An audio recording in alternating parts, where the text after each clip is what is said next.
West Coast Cookbook and Speakeasy with Chef Justice Putnam. Netrootsradio.com.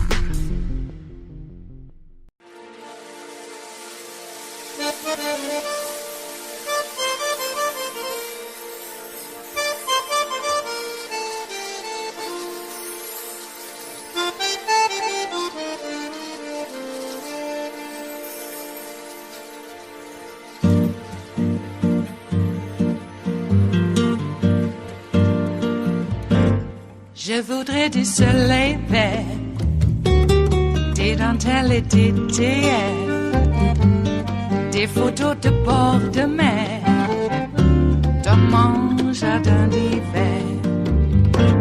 Je voudrais de la lumière, comme en Nouvelle-Angleterre. Je veux changer d'atmosphère, dans mon jardin d'hiver. Ma fleur sous la pluie de novembre, tes mains qui courent, je n'en peux plus de t'attendre. Les années passent, il est loin, là je tombe. Nul ne peut nous entendre. Je voudrais du Fred Astaire, revoir un latte. I feel like I went to hell and back to protect them and the people in this room.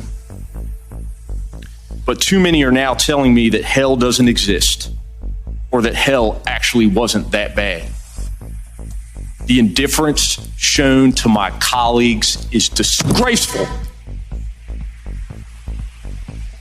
My law enforcement career prepared me to cope with some of the aspects of this experience. Being an officer, you know your life is at risk whenever you walk out the door, even if you don't expect otherwise law-abiding citizens to take up arms against you.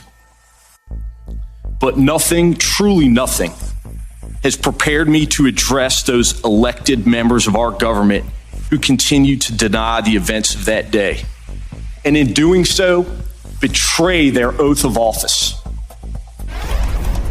There it is. Hi again, everyone. It's 5 o'clock in the East, continuing our coverage of the powerful and emotional hearing that Kevin McCarthy and Mitch McConnell never wanted you to see. It was up on Capitol Hill earlier today. We heard from officers who were on the front lines on January 6th. And while the committee wanted to keep things nonpartisan with a stated goal of just following the facts, the role that members of the GOP and the ex-president played in inciting the deadly riot, as well as their efforts to downplay and rewrite the history of the attack in the ensuing months, are impossible to avoid. You heard Officer Fanone there voicing what it feels like for them, for those who were beaten and brutalized by Trump supporters, to hear Republicans in Congress who, in an effort to protect their own political futures, have denied the horrors of that day. The Republican talking point of it was a peaceful protest or just a normal tourist visit, clearly and forcefully disproven by the four officers' testimonies today. Meanwhile, Republicans, other than the two serving on the committee, who face opposition and ridicule from their party for doing so, are now largely watching from the sidelines. It's a predicament of their own making since Kevin McCarthy made the decision to boycott the investigation, forcing his party instead to hold press conferences before and after the hearing, spinning their versions of the attack on our democracy. Now that the committee has displayed its seriousness and purpose before the American public and will continue its investigation into the deadly insurrection, Republicans will be out of the room, totally not a part of it, not able to steer the narrative. All the more significant as their own actions will come into focus and be a centerpiece of the committee's investigation. Here was Officer Daniel Hodges when he was asked what he wants this committee to pursue. I need you guys to address if anyone in power had a role in this. If anyone in power coordinated or aided or abetted or tried to downplay, tried to prevent the investigation of this terrorist attack, because we can't do it. And as Officer Harry Dunn concluded in a stirring plea to this committee, there's absolutely no hiding from the politics that were at play that day. There's been a sentiment that's going around that says everybody's trying to make January 6th political. Well, it's not a secret that it was political. They literally were there to stop the steal. So when people say it shouldn't be political, it is. It was and it is. There's no getting around that. Telling the truth shouldn't be hard. Fighting on January 6th, that was hard. Showing up January 7th, that was hard. The 8th, the 9th, the 10th, all the way till today, that was hard. When the fence came down, that was hard. We lost a layer of protection that we had, and the fence came down and still nothing has changed. Everything is different, but nothing has changed. Liz Cheney and Adam Kinzinger are being lauded as courageous heroes. And while I agree with that notion, why? Because they told the truth? Why is telling the truth hard? I guess in this America, it is. Us 4 officers, we would do January 6th all over again. We wouldn't stay home because we knew it was going to happen. We would show up. That's courageous. That's heroic. So what I ask from you all is to get to the bottom of what happened. And that includes, like, I echo the sentiments of all of the other officers sitting here. I use an analogy to describe what I want as a hitman. If a hitman is hired and he kills somebody, the hitman goes to jail. But not only does the hitman go to jail, but the person who hired them does. There was an attack carried out on January 6th, and a hitman sent them. I want you to get to the bottom of that. Thank you. The search for who hired the hitman is where we start today with some of our most favorite friends. John Heilman is here. He's host and executive producer of Showtime's The Circus, which was just nominated for an Emmy. Congratulations, my friend. Also the host of the Hell and High Water podcast from The Recount. Also joining us, Frank Figluzzi, former assistant director for counterintelligence at the FBI and host of the Bureau podcast. And David Plouffe is here, former Obama campaign manager. Lucky for us, all 3 MSNBC contributors. Well, John Heilman, who hired the hitman? Hello, Nicole. I think we all know who hired the hitman, and I think the officers in that room today knew who hired the hitman, and that they described, bluntly and clearly where this investigation needs to go, and they know the truth of this, and it was kind of part of the power of the day. I've been doing this for 30 some odd years, and I've never seen a congressional testimony that's had more emotional impact than this. We all sort of on some level knew what these guys were going to say, and yet it was wrenching to sit through and to witness. And I don't often, I've never felt as humbled watching congressional testimony by anybody, I think, in the time that I've been in this job, and so humbled and so grateful for these people's service, and all of these men describing what they went through, and in the middle of that humility, that sense of overwhelming humility watching this, I was struck on the other side of that with this incredibly powerful sense of just what kind of moral depravity you must be in the grips of to engage in the kind of whitewashing and memory holing and attempted gaslighting that we've seen on the part of so many Republicans, not just the former president of the United States, but so many in that party. It's not just that they're doing something that's evil and insidious and dangerous for the country. It's all of those things. But I just can't imagine what kind of a monster you would have to be to watch those men, listen to that testimony, know the truth, hear them talk about it, and then stand up and say that the things they said were not true, the things that it was all a day at the beach, that it was all a picnic, it was all a vacation. It was, in some Donald Trump's recent tellings, it was a moment of glory. These were people trying to do the right thing, these rioters, these mob members, these insurrectionists, these terrorists. rarely, I mean, just the starkness of the kind of moral monstrosity that's required to take that position in the face of that kind of testimony, it does truly boggle my mind. It is Wednesday, the 28th of July of 2021, and you are in West Coast Cookbook and Speakeasy. I am your chef de cuisine, Justice Putnam. Gunner the English Bulldog is our snoozing sous chef, and our daily special is Smothered Benedict Wednesdays. Will no one rid us of these meddlesome priests? Will no one? No one will. Hey, did you take in some of the hearing? How could you miss it? Well, I had to get Fanone's testimony up because I think that he was quite effective. Well, all of them were. And I think we should have more right away. There's no hearings about this today. There was some criticism that they could have, they being the House managers in the midst of this, Benny Thompson, could have scheduled the hearings during prime time instead of, well, during the day. Yeah. But I think that where they were was just fine. It is the summer, after all. And the Olympics are on. People are saying, well, why do they schedule during the Olympics? People, well, there's a time difference. So you're not seeing anything live anyway, unless you pay for the premium.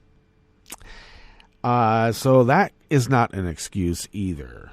But I think that this is going to be resonated or will resonate far and wide. And people will not be able to escape it. And when we say people will not be able to escape it, I mean the 70 some odd million people who decided, yeah, we hate America. Let's overthrow it. I think that actually there's a considerable amount of people in that number who are having second thoughts or just thinking, what the hell did I get myself into? Which is like a second thought. Maybe we could impress upon churches to, I don't know, influence the mind of their flock. They seem to have been doing it so far. Maybe they could, well, actually, there is some news on that front. White evangelical pastors are having a very hard time now convincing their flock to get vaccinated. And I got to tell you, the ministers in those churches have a tremendous amount of self-interest, because if your flock dies, that collection plate gets a little meager after a while. You need your congregants alive to have a church, okay? I know the ultimate salvation is when you're dead, but they got to bleed you dry first. And I'm talking about money. Bleed the money out of you. Every last drop. Yeah, well, we'll see how that goes. I'm also reading polling data, stats, that shows younger people are not really going to church as much anymore, and that's been on a steady decline since we were kids. And we all wonder why, don't we? Well, we know why. They wonder. How can you say I'm crazy when I went to your churches, when I went to your schools, when I went to your institutional learning facilities? How can you tell me I'm crazy? Now get me a Pepsi. All right. People on the right, Fox in particular, are not only going after cops and the military. I don't know. This is so insane.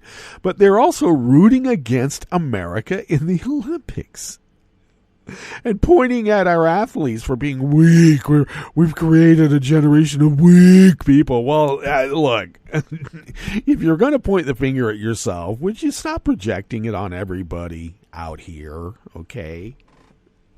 I mean, these people are incapable of bending over and touching their toes, and they're going to criticize Simone Biles for not doing another dangerous tumbling act that she could hurt herself or kill herself doing.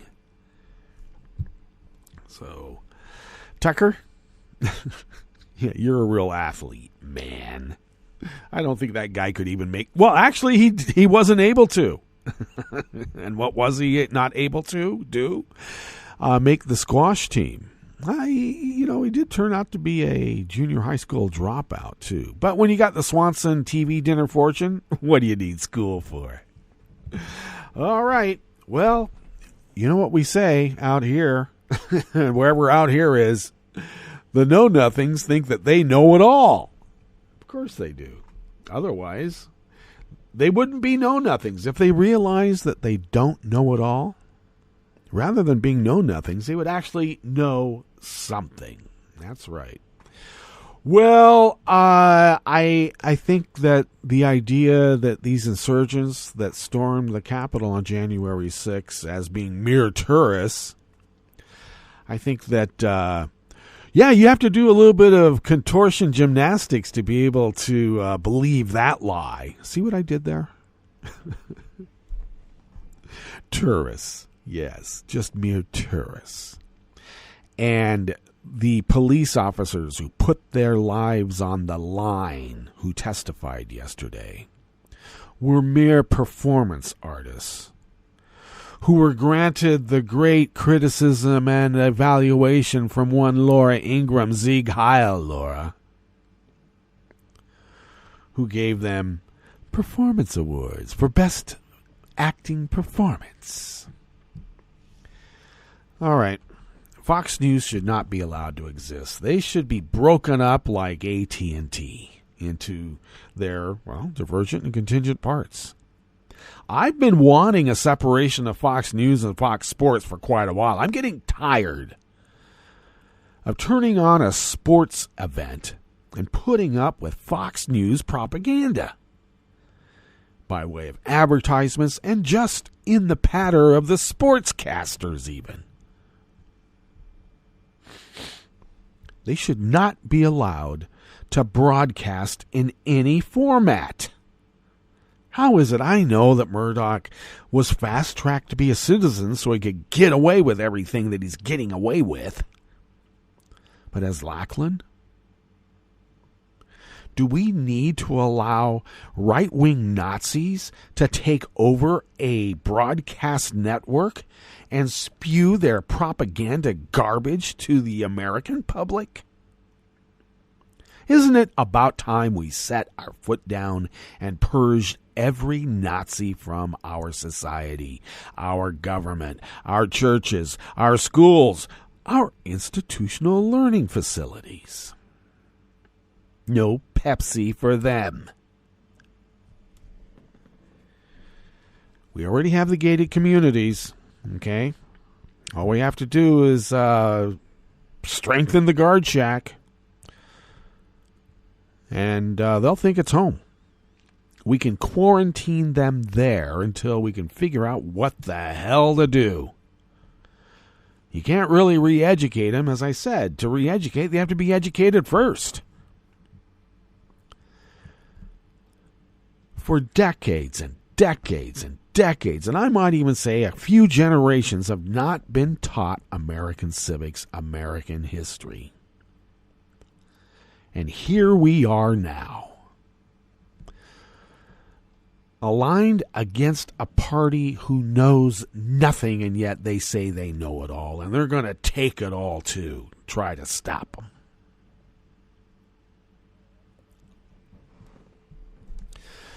So maybe we could start a primary education on just the basics of the Constitution.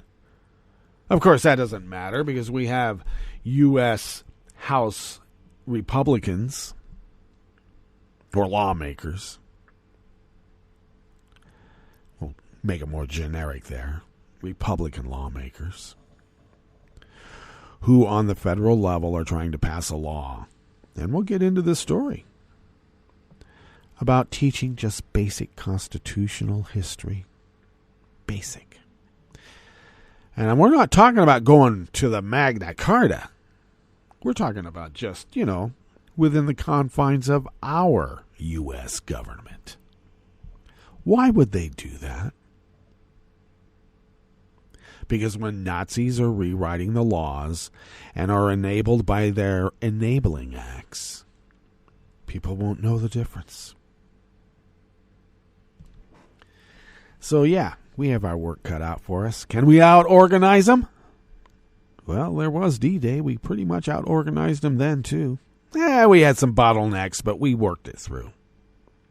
Okay? Might have to parachute some people behind the lines.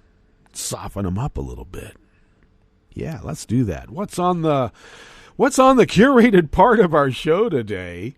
Well, because we do. We have a curated part of the show. We spend some time trying to find, stories near and dear and maybe not so much in the obvious, because others are taking care of that in a much more formidable way. But we do have a curated show for you today, and as we start off here in the Bistro Cafe part of West Coast Cookbook and Speakeasy, because we still have the chef's table. Okay, save some room. It's an amuse-bouche, but you never know.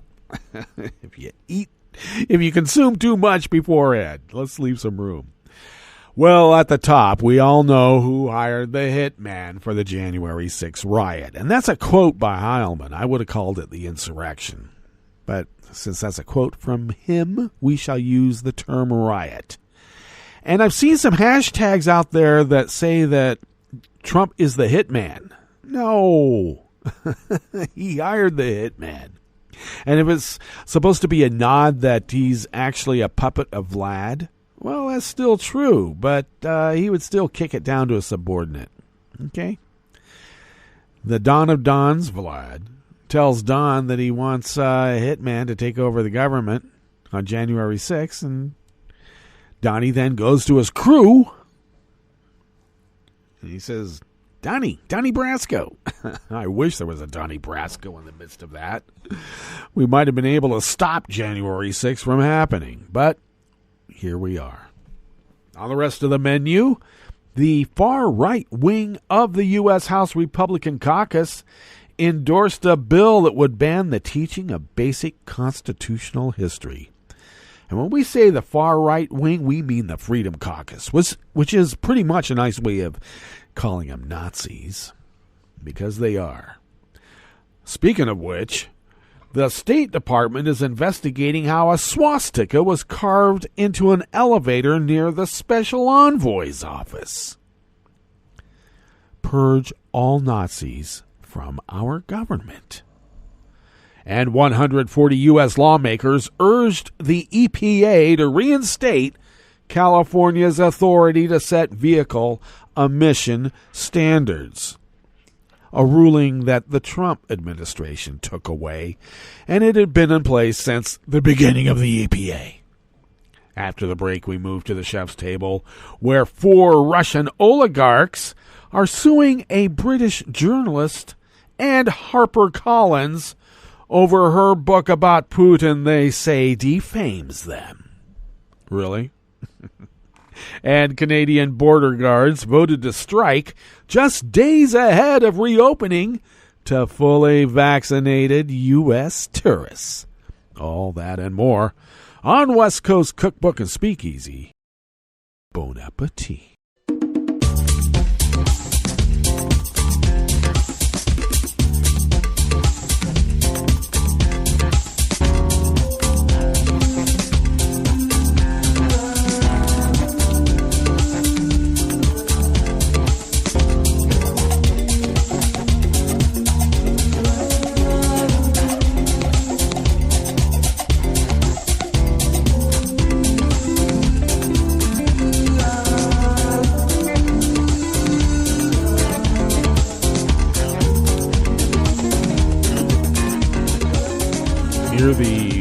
of our homepage at netrootsradio.com. To the right of the page is the chat room link, and the chat room is monitored by Kelly Lincoln. Thank you, Kelly.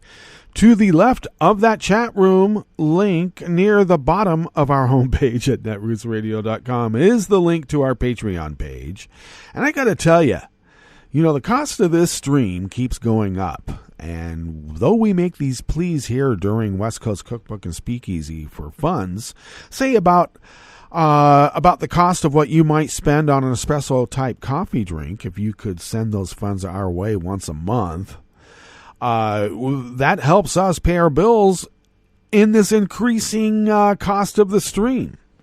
And as I mentioned, though I make these pleas, or we make these pleas here, the royal we, during West Coast Cookbook and Speakeasy, it doesn't just fund this show. Your contributions allow us to pay our bills for the whole Netroots radio station and universe. And the costs keep going up, and we need help. We pull money out of our own wallets because we're not in this to make money, but we do need help in being able to resist this takeover of our American way of life. So we thank those of you who have been so very, very generous to us over all these many years, and also those who upped their contribution for a time during this crisis of the COVID. Thank you. That helped sustain us tremendously. But not everybody is able to keep that increased contribution going indefinitely.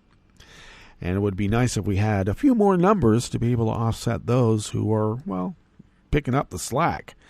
Anyway, thank you for picking up the slack, and we thank those of you who will consider doing so in the future. I'll be honest, we need it. If you would like to follow Netroots Radio on Twitter, you can do so at Netroots Radio. Tom takes care of that, and we thank Tom for doing so. I take care of me because I am at Justice Putnam on Twitter, and the reason you should follow me there is that I post the show notes and links diary on Daily Co's about 10 minutes before showtime, and then I really tried. I know I've been deficient this week. It's been rather hectic, and I've had other things to do, and I've been a little bit deficient about getting the broadcast posted up 10 minutes before showtime on the various social media platforms, Twitter being prominent among those, of course. But the podcast comes out, so always look for that too, and I'll tell you a little bit about that in just one moment. Follow the show on Twitter at Cookbook West and pick up podcasts. Please pick up podcasts by way of Spreaker, Stitcher, TuneIn, iHeart, YouTube, iTunes, Deezer even. Everywhere. Podcasts are everywhere. Okay, Gunnar, our snoozing sous chef, is doing a bit better. The veterinarian, gave us some medicine, an anti-inflammatory. Now, he's not a pill taker, and I'm not one of those to ram a pill down their throat, his throat in particular, since he's my dog now.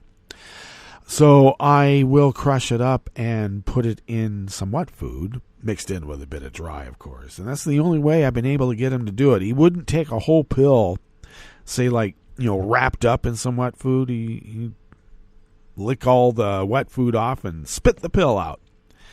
But he is taking the crushed version, rather willingly, by the way. And but he was in a bit of distress last night, the panting, which means he was uncomfortable and in a bit of pain. And so I just spent some time with him, petting him and, being near him. And the pill, finally, I could tell as the pill started taking effect. Poor guy. But it's better for him in the long run. And I thank people for reaching out on social media and other ways for assuring me that I did the right thing, because I did have a bit of hesitancy about whether I was doing the right thing, putting him under the laser. At least it was laser surgery. A lot less invasive than back in the day. Anyway, he's doing much better, and he is silently snoozing at our feet right now, doing the job he was hired to do. Okay. Let's tuck in to this first offering here in the Bistro Cafe of West Coast Cookbook and Speakeasy, and it comes out of the American Independent by Josh Israel. The far-right wing of the House Republican caucus endorsed a bill yesterday, Tuesday, that would prohibit any federal funding for teaching about America's racist history. If it were passed as written, the bill could be used to prohibit teaching about the most discriminatory provisions in the nation's founding documents. You can't teach about the 3/5 rule because that's critical racist theory. Critical racist theory, I like that. In an official statement, the House Freedom Caucus, you know, the Nazis, announced it will oppose any spending bill that does not defund critical race theory-based teachings and trainings for federal employees. No diversity training for you. While critical race theory refers to a specific academic approach to examining the nation's history and structure through the lens of the role racism played and continues to play, and I should say, in the law, please. The Republicans have adopted the phrase as a catch-all to use in opposing and obstructing any teaching about systemic racism. The group also announced that it has taken an official position in support of Representative Dan Bishop's Stop CRT Act, referring to House Resolution 3179, which Bishop, a repug from North Carolina, introduced on May 13th. H.R. 3179 would ban federal funding to, quote, any entity that teaches or advances any of the 6 concepts that fall under GOP definitions of critical race theory. Oh, isn't that just like a white person? A white racist to define what racism is. Okay, I like this. And, that includes the ideas that any race is inherently superior or inferior to any other race, that the U.S. is a fundamentally racist country, that the U.S. Constitution and the Declaration of Independence are fundamentally racist documents, and that any individual, by virtue of his or her race, is inherently racist or oppressive, whether consciously or unconsciously, and that's exactly not what critical race theory teaches. Let's be clear. Since its formation in 2015, dozens of the most hardline conservative House Republicans have joined the Nazi Freedom Caucus, and in this reporter's opinion, I bet you it's fact. They claim to back open, accountable, and limited government, the Constitution and the rule of law, and policies that promote the liberty, safety, and prosperity of all Americans. While no official roster has been published, many of its members have been identified, including its chair, Andy Biggs, and his vice chair, Jim, with a capital G, Jordan. The proposal is co-sponsored by 61 other representatives, all Republicans, good Republicans, just like the good Germans of old. While it is unclear how the law would be interpreted, the provision governing the founding documents could effectively bar teaching about the 3/5 compromise and other instances of racism in U.S. history. How about the Trail of Tears? The text of the U.S. Constitution, adopted in 1787 and adopted in 1788, not 1776, let's be clear, contained a clause saying that congressional seats would be apportioned on the basis of the total whole number of free persons and 3/5 of all other persons in each state, which gave greater political power to slave-holding states. You know, sort of like building military bases in honor of traitors and calling it American. Earlier anti-slavery language included by Jefferson in the Declaration of Independence had been deleted before the Declaration was voted on and adopted by the Continental Congress in 1776 because that was appeasing the South, the slave states. It did keep in a clause. It called Native Americans the merciless Indian savages whose known rule of warfare is an undistinguished destruction of all ages, sexes, and conditions. Yeah, don't teach about that. Spokespeople for Bishop and the Freedom Caucus did not immediately respond to inquiries about whether schools would lose funding if teachers were to teach their students about what is in the nation's founding documents.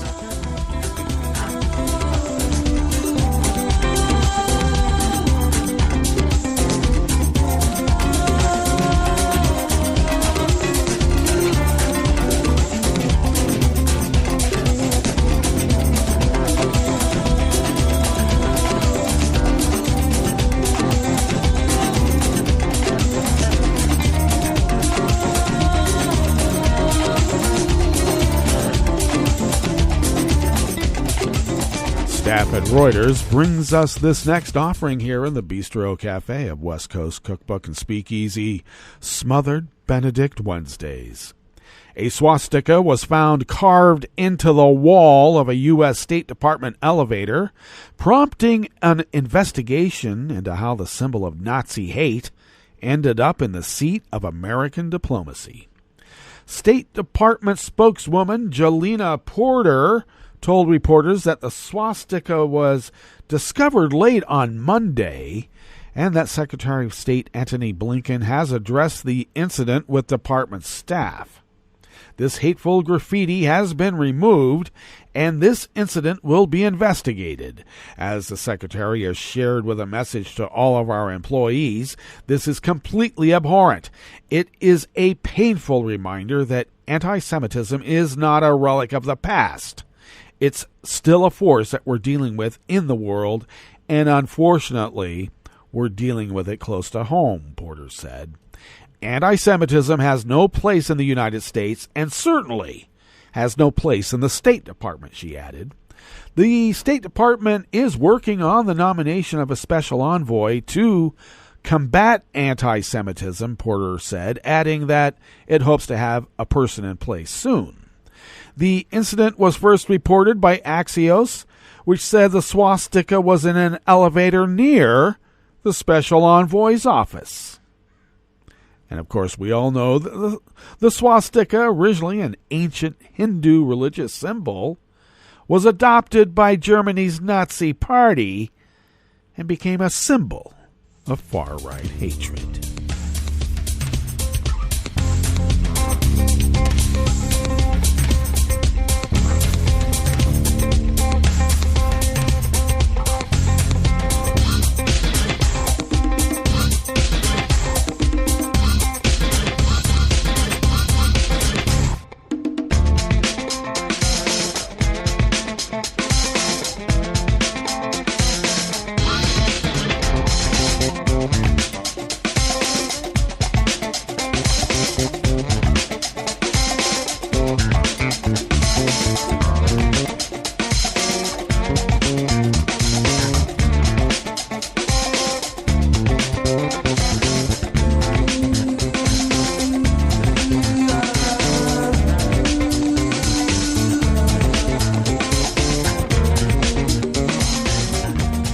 Shepardson of Reuters brings us this final offering here in the Bistro Cafe of West Coast Cookbook and Speakeasy. Nearly 140 Democratic U.S. lawmakers urged the EPA, the U.S. Environmental Protection Agency for those who may wonder, to quickly reinstate California's right to set regulations for vehicle emissions, which was taken away by the Trump administration. In April, the EPA said it was moving to give back legal authority to California to set tough vehicle emission rules and zero-emission vehicle mandates. In 2013, the EPA granted California a waiver to set vehicle rules. Under Trump, it revoked the waiver. The waiver was unlawfully withdrawn under the Trump administration and should be promptly reinstated, said the letter, signed by 26 senators and 113 representatives, including Democratic Senator Tom Carper, who chairs the Environmental and Public Works Committee, and Representative Frank Pallone, who chairs the Energy and Commerce Committee. The mounting threats to health and welfare posed by climate change makes the authority of the states to lead more important than ever, said the letters, also signed by House Majority Leader Steny Hoyer and Senators Dianne Feinstein, Alex Padilla, Richard Durbin, and Ron Wyden. EPA Administrator Michael Regan said in April the 2019 decision to revoke the state's waiver was legally dubious. And earlier this month, 16 Republican state attorneys general, led by Ohio, urged the EPA to reject the waiver reinstatement, noting that only California can seek to set new car emission standards. The Golden State is not a golden child, they wrote. Well, you know what? Whatever California does, because it has a massive population with money, the rest of the world follows. The National Highway Traffic Safety Administration and the EPA are reviewing Trump's March 2020 rollback of fuel economy standards to require 1.5% annual increases in efficiency through 2026, well below the 5% yearly boost in Obama administration rules that it discarded. Last month, General Motors backed the overall emissions reductions in California's 2019 deal with rivals Ford, Volkswagen, Honda, and others, but asked the Biden administration to give automakers more flexibility to hit the carbon reduction target between now and 2026. Well, that brings us to our break, and when we get back from that break, we will go through weather from around the world, and we will finish up with the stories that we've curated for you today. You are listening to West Coast Cookbook and Speakeasy, and we will be right back. You are listening to netrootsradio.com. Please hang up and try again.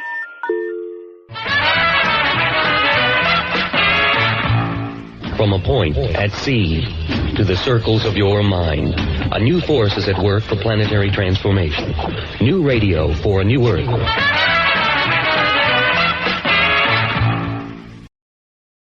This is Take Two Movie Review. I'm Kim Lowe. This week, A Long Strange Trip. The film Zola has a place in movie history. It's the first movie that started out as a Twitter thread. Based on a mostly true story from 2015 and told in 148 tweets, Zola is the story of a Detroit-based stripper, Zola, who goes on a road trip, or as she puts it, a hoe trip, with fellow stripper Stephanie that goes very, very wrong. As with the tweets, director Janisco Bravo gets right to the point. Shortly after meeting Stephanie at her waitressing day job, Zola agrees to go with her for a weekend in Florida under the premise they'll make big money dancing at certain area clubs. Joining them for the journey is Stephanie's feckless boyfriend and later a mysterious man, hilariously described by Stephanie as a community leader, who is in fact Stephanie's pimp. Turns out Stephanie's and the pimp's plan isn't that the girls are going to be dancing, but rather turning tricks, a plan of which Zola wants no part. While Zola is a dark comedy, there's plenty of suspense as Zola and the audience wonder how she'll manage to exit the situation. Taylor Page shines as the funny, intelligent, and resourceful Zola, whose business sense makes you wonder what she may have done with the right education or other opportunities. So does Riley Keough, who plays the wild Stephanie, in a role that calls for her to use a so-called black scent, which in lesser hands could have gone wrong and been seen as appropriation. The performances and the script work together in this up-to-date female buddy flick thanks to Bravo's directing, and it also works to raise awareness about sex work and the people who do it for a living. The Twitter thread caught Hollywood's attention. Their rendering of it in Zola should catch yours too. This has been Take Two Movie Review. I'm Kim Lowe. Catch up with us at TakeTwoMovieReview.com and feed us back on our channel on YouTube.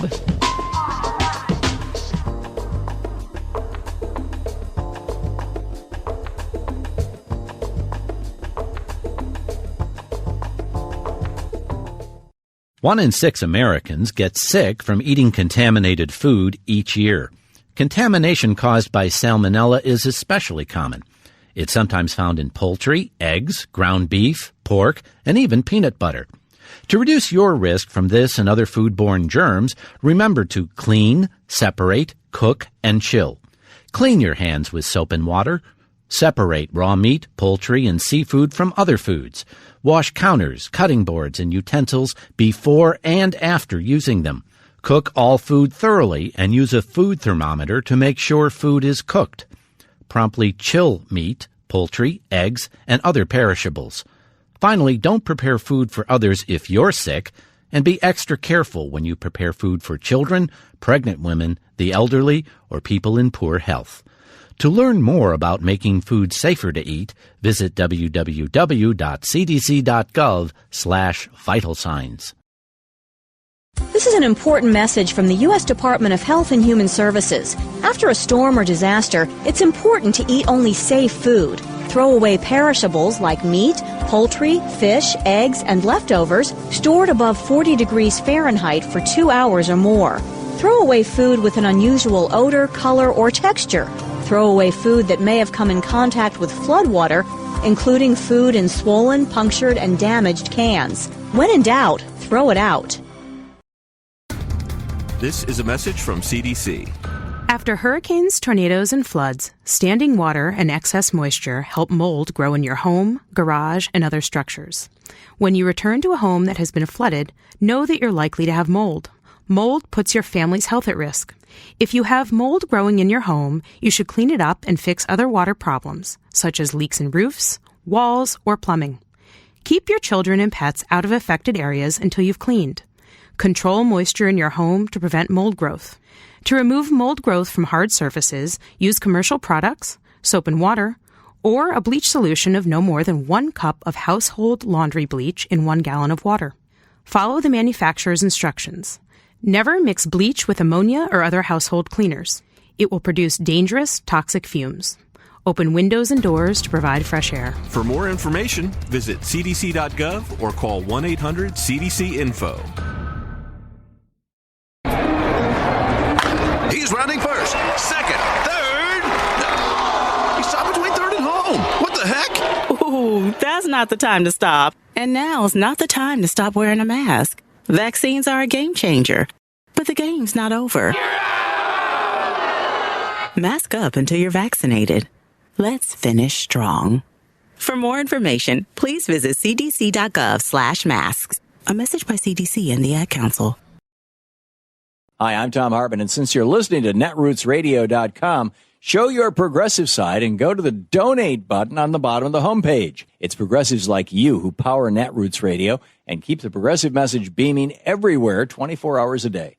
Just go to our donate button at the bottom of netrootsradio.com. Thank you for keeping progressive radio at full power.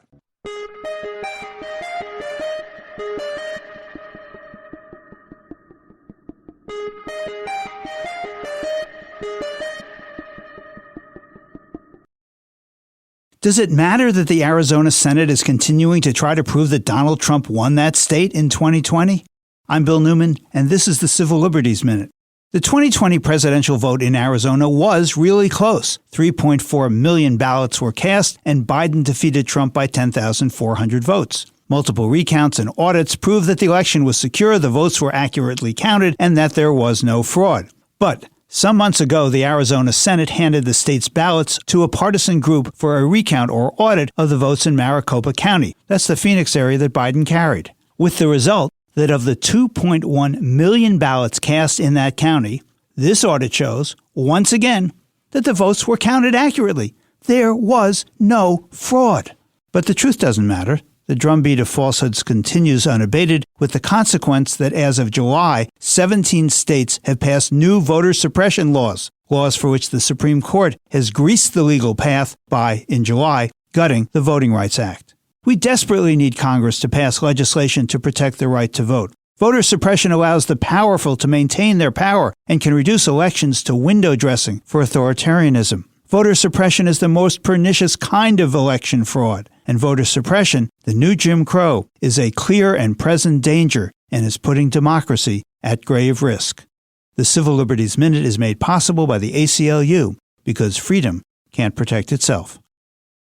I'm Rick Smith, and this is Labor History in 2. On On this day in labor history, the year was 1917. That was the day more than 10,000 African Americans marched down New York's Fifth Avenue in what is known as the Silent Parade. The protest came in the aftermath of the July 2nd East St. Louis race riot and a number of lynchings in Texas. Organized by black scholar and activist W.E.B. Du Bois, James Weldon Johnson, and the NAACP, the Silent Parade protested lynchings and anti-black violence. Children led the march dressed in white. Women, who were also dressed in white, followed them. Men dressed in dark suits marched behind. It was considered the first public protest of racial violence in the United States. Alexis Newman describes the scene as the parade proceeds to Madison Square. The marchers carried banners and posters stating their reasons for the march. Both participants and onlookers remarked that this protest was unlike any other seen in the city and the nation. There were no chants, no songs, just silence. Some signs read, "Mother, do lynchers go to heaven?" and "Mr. President, why not make America safe for democracy?" Protesters hoped President Woodrow Wilson would make good on his election promises to promote rights for blacks. But Wilson took no action. In fact, he opposed anti-lynching legislation and continued segregationist policies in federal offices. In an editorial for the New York Age, James Weldon Johnson pointed out, quote, that their brothers and sisters, people just like them, were Jim Crowed and segregated and disenfranchised and oppressed and lynched and burned alive in this, the greatest republic in the world, the great leader in the fight for democracy and humanity. Labor History in 2 brought to you by the Illinois Labor History Society and The Rick Smith Show.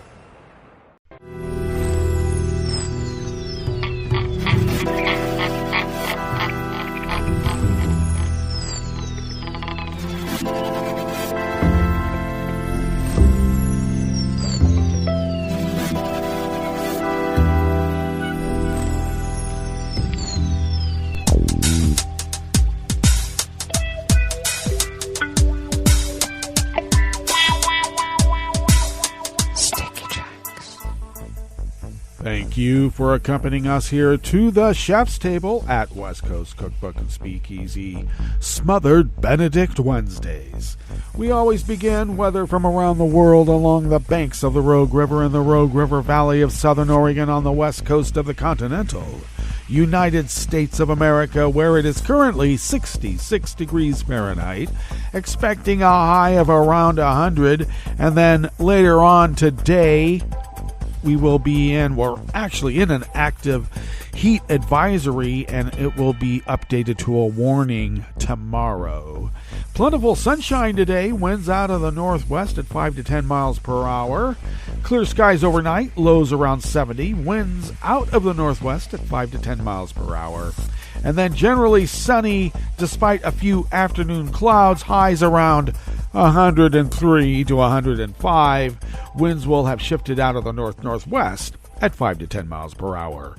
Confirmed cases of coronavirus in Jackson County in the southern part of Oregon continue to increase by terribly large numbers. We are now at 123,023 confirmed cases. Our deceased stand at 151, but that 123,23 is an increase of almost 70. That is not good. Grass pollen is rated as moderate right outside the window here in Rogue River. The air quality index for the region is moderate at 56 parts per million, so we better be filtering our air here in the mothership in just, about an hour. And the daytime UV index remains very high at 9. Barometric pressure is holding steady at 30.08 inches. Visibility is up to 9 miles, and relative humidity is at 81%. Weather from around the world is brought to you by a crowd of crowdsourced weather stations that a crowd crowdsources from around the world. London is 60 degrees and partly cloudy. Paris is 74 and partly cloudy. Rome is 94 and fair. Kyiv is 88 and fair. Kabul is 85 and fair. Hong Kong is 82 and partly cloudy. Tokyo is 80 degrees and mostly cloudy. Sydney, Australia is 58 and fair. San Francisco, California is 55 degrees and partly cloudy. And New York, New York is 75 degrees Fahrenheit and partly cloudy. And that is weather from around the world, brought to you by a crowd of crowdsourced weather stations that a crowd crowdsources from around the world.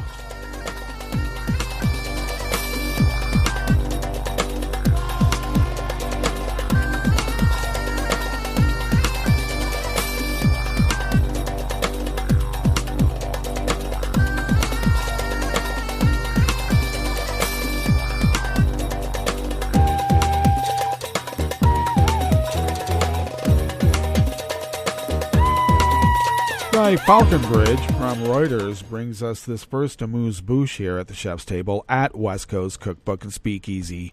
Russian billionaire, that's a nice way of calling him an oligarch, Roman Abramovich is not President Vladimir Putin's cashier, and nor did he buy Chelsea FC as a vehicle to corrupt the West, his lawyer told England's High Court in a defamation hearing over a book about Putin's Russia. In the 2020 book, British journalist Catherine Belton chronicles Putin's rise to power and how many of his associates from the former Soviet spy services rose to positions of wealth and influence after he won the top Kremlin job in 1999. A lawyer for Abramovich told the court that passages in the book, Putin's People, How the KGB Took Back Russia and Then Took on the West, published by HarperCollins, were clearly defamatory. Abramovich is suing both HarperCollins and Belton. The claimant is described in the book as Putin's cashier and the custodian of Kremlin slush funds. Hugh Tomlinson, a lawyer for Chelsea FC owner Roman Abramovich, told the High Court about the book. What is said to be happening is that Mr. Abramovich is making his wealth available to Putin, secretly to Putin and his cronies. That is the view the reasonable and ordinary reader would take, Tomlinson said of Belton's book.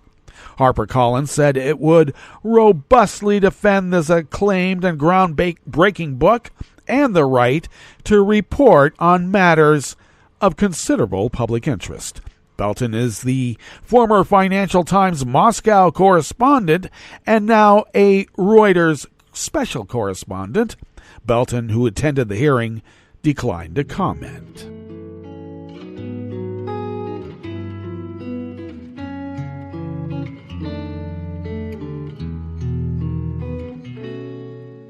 Je te donne ce mon amour pour la vie entière. La promesse de me trouver à tes genoux. Aussitôt que tu m'appelles, rester toujours fidèle. C'est tout, c'est tout. Je te donne tous mes printemps, mes étés de mer. Mes automnes, quand les feuilles tombent partout. Si ce n'est pas une bonne affaire, je te donne tous mes hivers. Moira Warburton of Reuters brings us this final amuse-bouche here at the chef's table at West Coast Cookbook and Speakeasy. Canadian border guards and custom officials voted yesterday, Tuesday, to go on strike just days before fully vaccinated U.S. citizens and permanent residents will be allowed into Canada. Unions representing the workers said that a move that could potentially cause disruptions and hurt businesses emerging out of the pandemic-driven economic downturn. A strike would slow down commercial traffic at the land border, the union said, as well as impact international mail and collection of duties and taxes.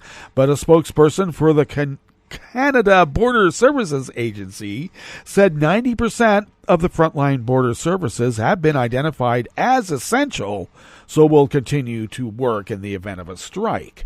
Last week, Canada announced plans to allow fully vaccinated Americans in on August 9th and fully vaccinated international travelers starting on September 7th. The border has been shut for non-essential traffic and travel for more than 16 months because of the pandemic. The Public Service Alliance of Canada and the Customs and Immigration Union said in a joint statement that strike action could begin as soon as August 6, after 8,500 members voted in favor of the action. Well, that brings us to the end of our broadcast period for the day, but you do know Netroots Radio broadcasts on, and we'll meet up tomorrow for Metro Shrimp and Grits Thursdays. So do stay tuned to Netroots Radio all day and all night for all the breaking news as it breaks, and we'll meet up here tomorrow, right here, in West Coast Cookbook and Speakeasy. Bon appetit.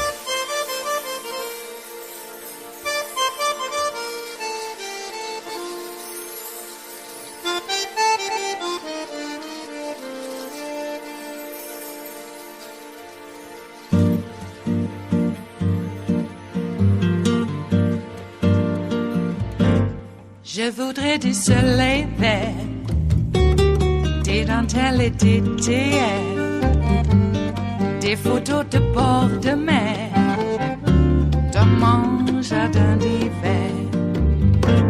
Je voudrais de la lumière, comme en Nouvelle-Angleterre. Je veux changer d'atmosphère, dans mon jardin d'hiver.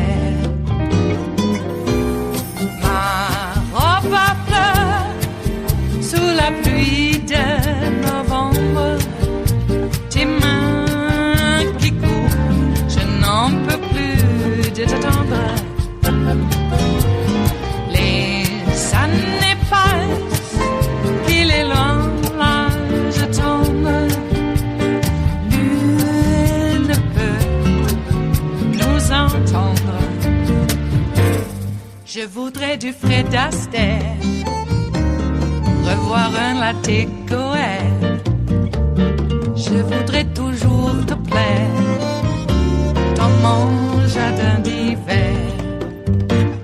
Je veux déjeuner par terre, comme au long de golfe clair, t'embrasser les yeux ouverts dans mon jardin d'hiver.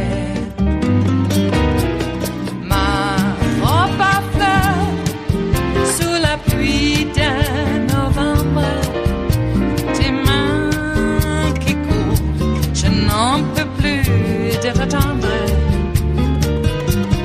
Les années passent, il est loin, là je tombe. Nul ne peut nous entendre. Ba-da-da-dum-di-da-dum.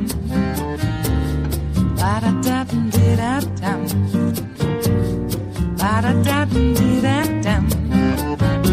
Dans mon jardin d'hiver. Ba-da-da-dum-di-da-dum. Ba-da-da-dum-di-da-dum. Ba-da-da-dum-di-da-dum. Dans mon jardin d'hiver. Dans mon jardin d'hiver. Dans mon jardin d'hiver.